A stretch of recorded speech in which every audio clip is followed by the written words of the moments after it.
Hola de nou, Alfredo. Bueno, pues estaven acabant de configurar tot això de enviar correus des de Gmail però amb la identitat d'una altra adreça, en este cas era esta, ¿vale?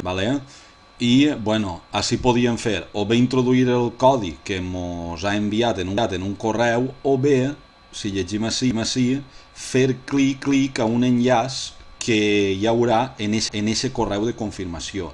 Has de tindre en compte que ell ha enviat aquest correu així, però tu este correu ja havies fet que per a rebre'l en Gmail. Entonces, si te'n vas a Gmail tindràs ahí este correu de configuració. És a dir, si jo me'n vaig a la finestra de darrere, que tinc el meu d'això de Gmail, jo me'n vaig al correu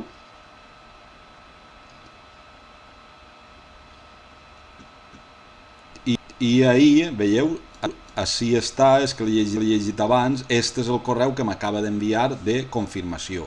Este és el codi per a clavar en aquella caixeta, o bé, en comptes de clavar el codi, simplement fent clic en este enllaç, ja està confirmat, ¿vale? Ja està confirmat com a que nosaltres som els amos d'este correu.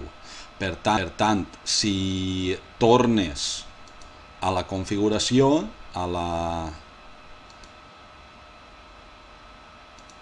rodeta esta i a la configuració, si en fem així en comptes, ja tenim com a que podem a veure, rebre el correu, és això d'ací, veus, així la tenim, la nostra adreça, i s'ha comprovat el correu fa 0 minuts.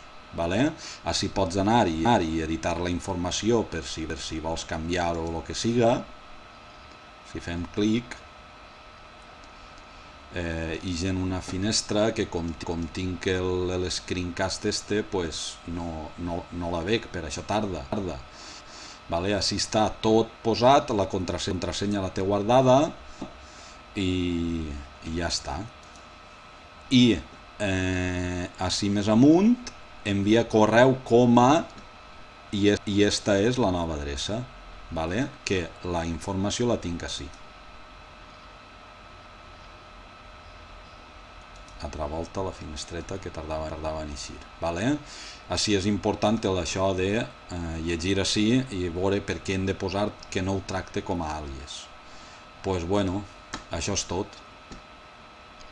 I jo ja m'he ensenyat com es gasta això de fer screencast des de la web. Això és una altra meravella. Vinga, adeu.